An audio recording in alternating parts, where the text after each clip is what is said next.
the insights of success and failure that we learn from the field.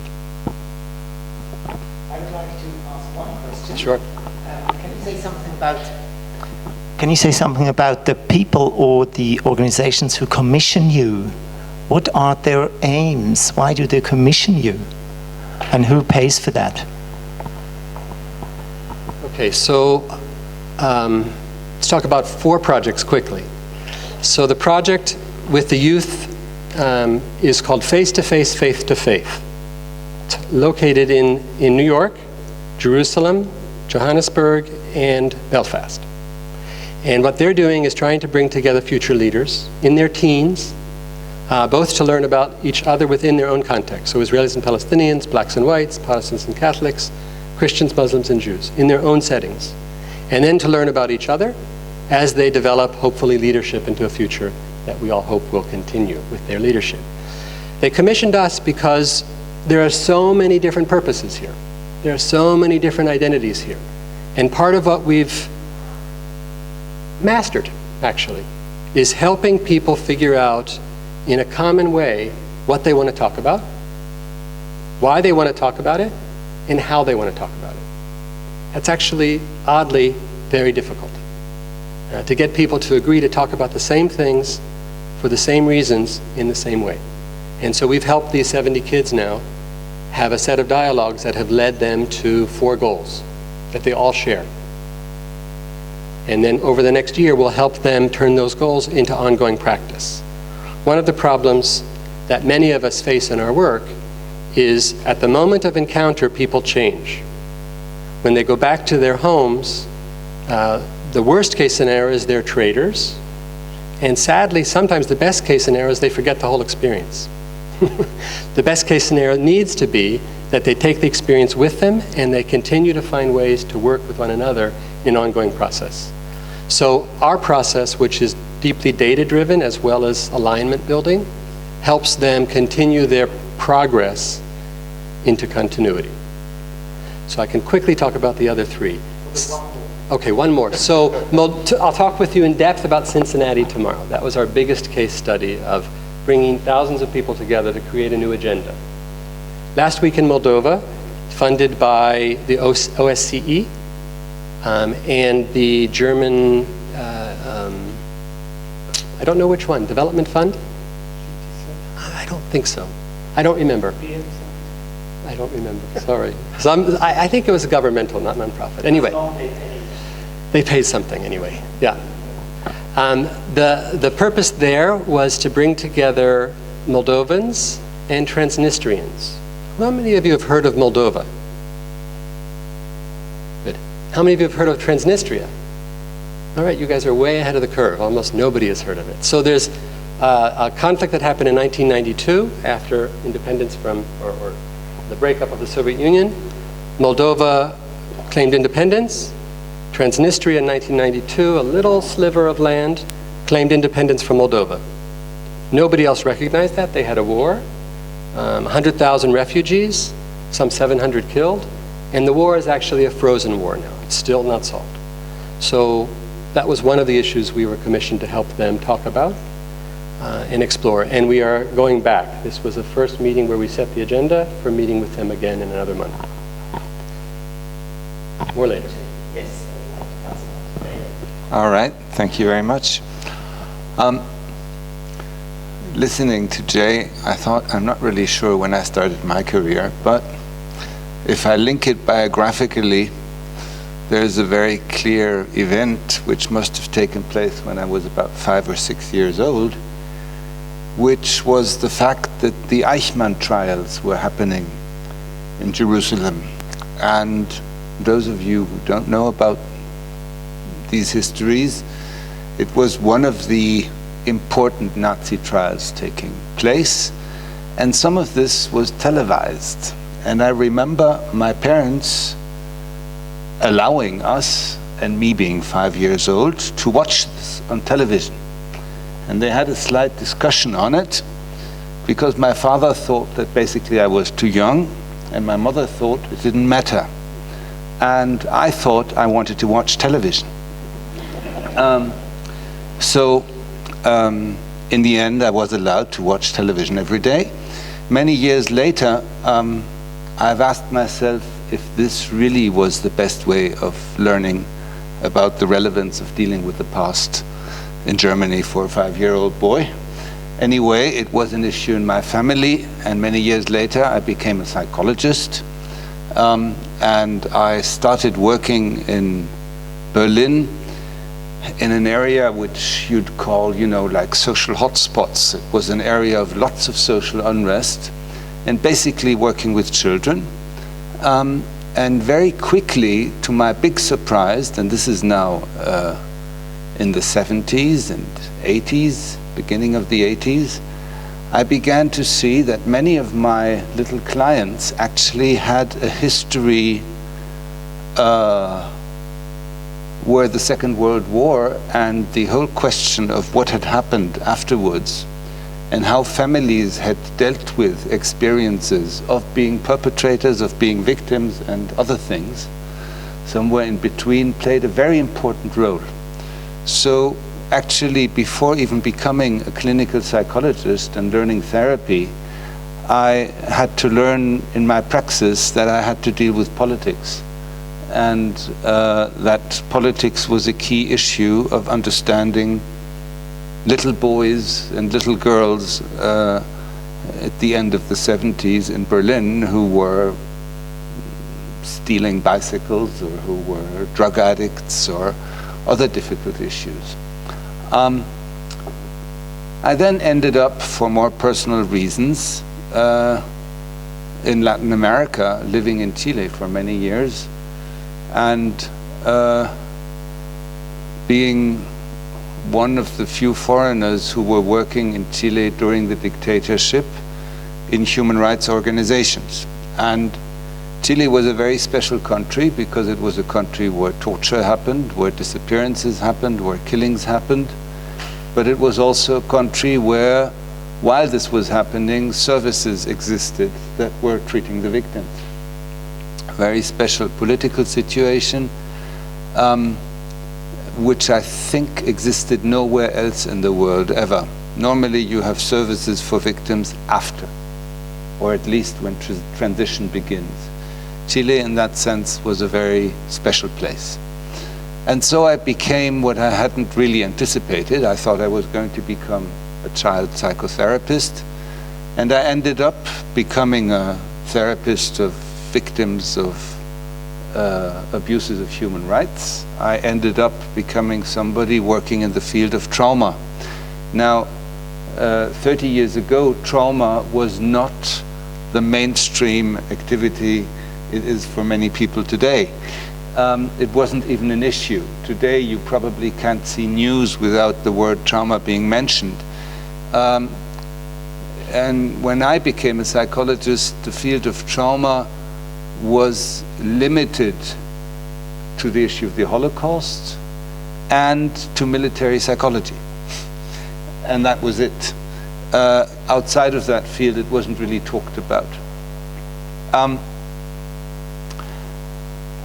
To not dwell too long on this whole issue of my career, I continued working with victims, but slowly also began working with institutions and giving advice to institutions and collaborating with institutions in other countries. And maybe a very important point there was an experience we had in Central America. In El Salvador, as you know, there was a civil war. Shortly before this war ended, 5 priests who were at the same time head of the Jesuit university there were killed by the government. Now, why were they killed? They were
Thank you. You're welcome to connect.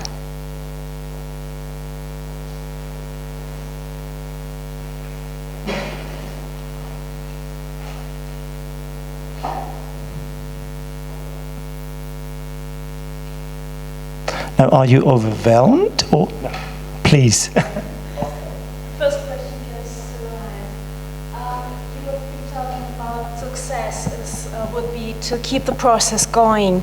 How do you identify your partners, your local partners? How do you make sure that they're in line with your objectives? And how do you, I don't like the word, but how do you control it?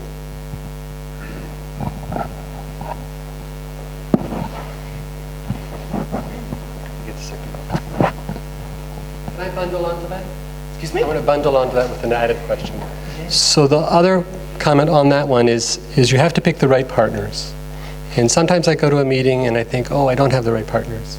But then some months or years later, they were the right partners. So how do we know? Well, it's a really tough question.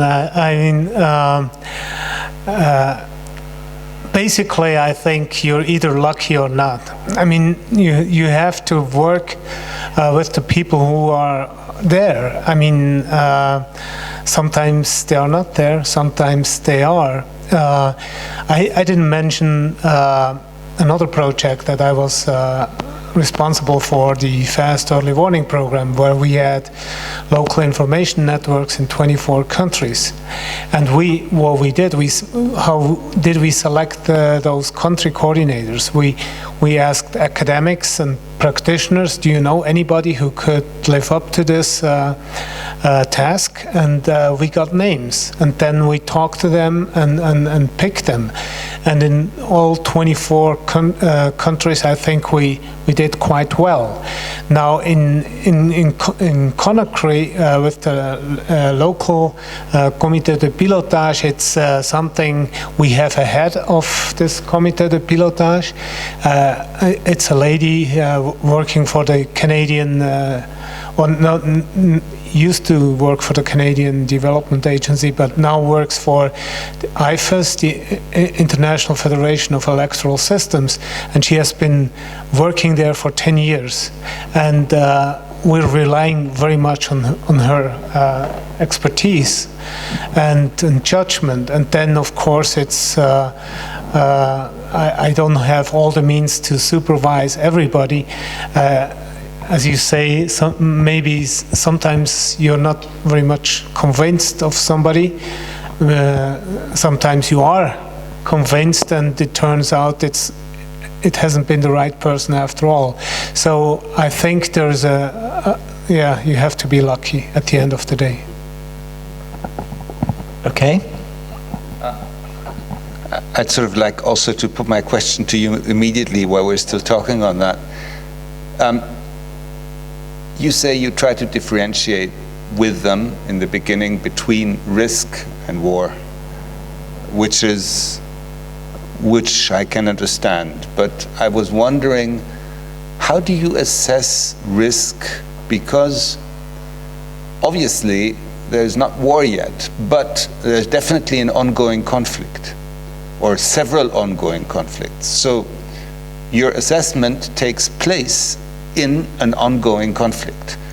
So you're not there like before. You're in something which is a conflict. Guinea, for example, has a history behind it. So my question is a little bit, what do you do with the fact that you're trying to assess something, and at the same time, by the simple fact of appearing there and asking question, you're actually intervening in an ongoing conflict situation?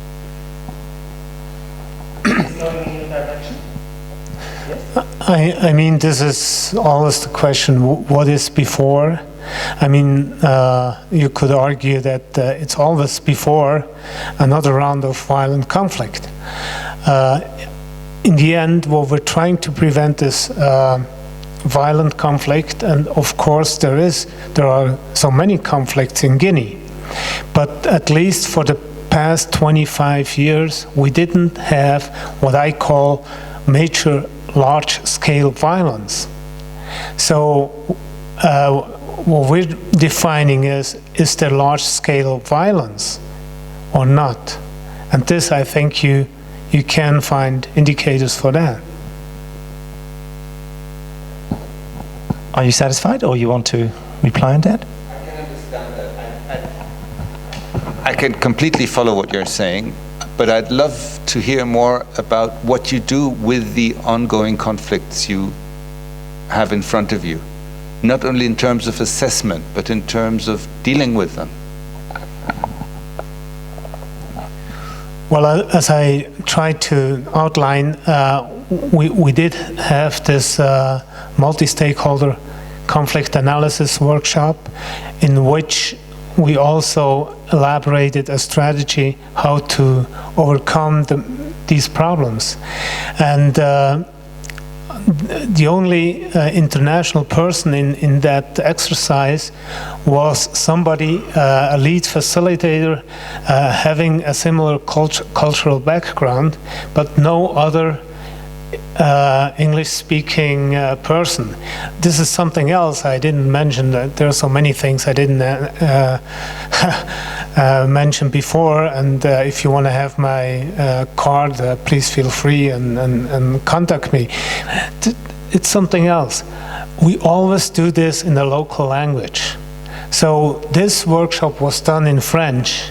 We'd never do it in English, because you would not get the same results in a French-speaking country doing such an exercise in a language which they are not used to. If we're doing it in Guinea-Bissau, we haven't done it simply for the fact now that they started their own nationally driven exercise, and we didn't want to interfere with their own exercise. But if we did it there, it would be in Portuguese, of course. So I think that's another very, very important aspect. Okay, more questions? First, are you satisfied with the answers? Okay. Okay, please. My question also goes to Heinz. Can you say maybe your name and who you're representing? My name is Barbara Müller, and I'm a participant of the workshop. My question would go to Heinz. You mentioned that the fact that the EU has taken over your program is an encouragement or a success, but how do you make sure they are not spoiling it? They're not Spoiling us. Well, of course, I don't have a recipe how to do that. What we're doing is we monitor the process, even though we don't have a saying anymore in this process. We still have the local experts, and I contact Lamine Cissé on a regular basis, asking him, are they doing the right things? If he tells me no, they're departing from what I suggested, or they're going the wrong way, I would contact the desk officer at the EU, telling him, listen, this is what I've heard. But of course, we have, with our means, we have for the whole Before project, we have about $800,000 per year. We cannot do a security sector reform, no way. So we simply have to accept that we need partners like big players like the EU, like the UN, like the USA or other individual states who have the means, the financial resources to actually do it, because we don't have it. But we try to stay informed. That's what we're doing. More questions? Is it okay for you, Barbara? Yes? Pascal. Yeah, I have a question to the whole panel, but referring to something that also Heinz said. You mentioned in the beginning and already now security sector reform, which I know as a tool for post-conflict peace building. Now I'm wondering, talking about before a conflict with the same tools that we use after the conflict, what is actually the difference between before, after, or during the conflict in terms of tools? Which tools are used when? Is it the same tools, or what is the difference in terms of the types of interventions? Shall we pick maybe one tool who could be used in all the phases, or would you like to choose? I would like to see if my colleagues would like this tool. See if you. After the first Gulf, right as the first Gulf War was started, I was asked to speak on a panel at the United States Institute for Peace about what could conflict resolution contribute to the situation. The engines had started, the warplanes were about to go, it hadn't actually started yet, and now 20 years later, I regret my response. I said, it's now too early or too late. And now what I'd say to them is we have to change the agenda. Our job as peacemakers is to get the people who are going to be most affected, the people who are going to intervene, the people who see themselves as experts, to get to together work to create a different agenda that will avoid violence, that will help us address trauma, that will get people to be owners of their future. So the agenda setting work seems to me to be something that is before, during, and after. What do you think?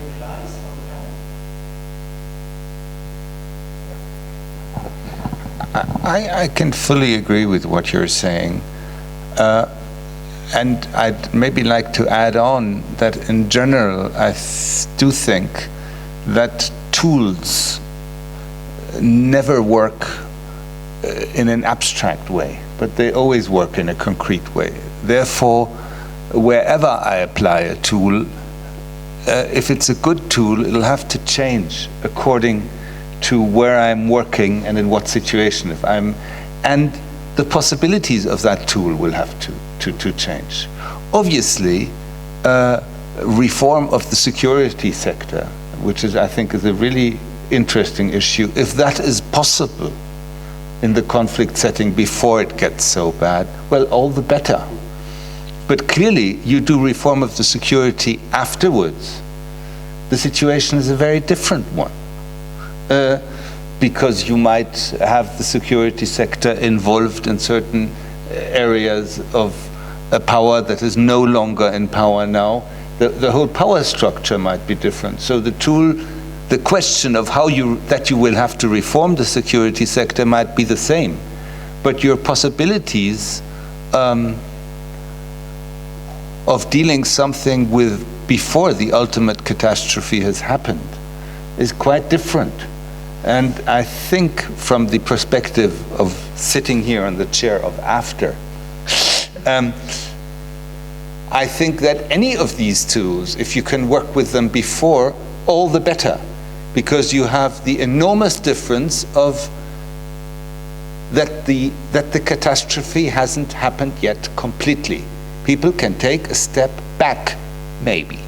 And that possibility is of huge importance when you look at it to what happens in countries where that has happened and where you find, you just have to look to the present day. Argentina, for example, is dealing with their generals, and for good reasons. Had something happened to their generals way before dictatorship came along, who knows what the history would have been. So I think we have to look at tools always in reference to context where they apply. And I think there is no tool that will not change essentially. And then maybe I think there are certain things you definitely cannot do while conflict is going on. And I think there are certain things you must pick up there, but you cannot do them. For example, there are certain aspects of trauma work which you cannot do during war. Or there are certain aspects of reconciliation which are just stupid to even try to achieve, because you probably will make things worse while you're in the middle of conflict. So in general, I think it doesn't mean that you stay there and do nothing, but what you can do is very different in a pre or post situation than in an ongoing conflict situation. You want to reply on that, or? That's fine. Okay. Any more questions?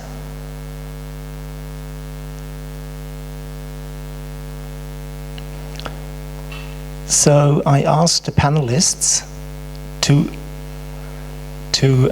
write or to think about questions for each other. So maybe it's the time now to come back to this concept.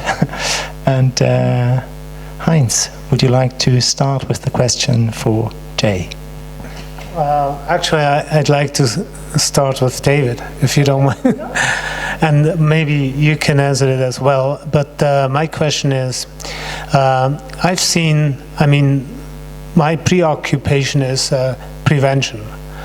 And I still remember Kofi Annan saying, it's high time to leave the rhetorics of conflict prevention and enter into concrete action.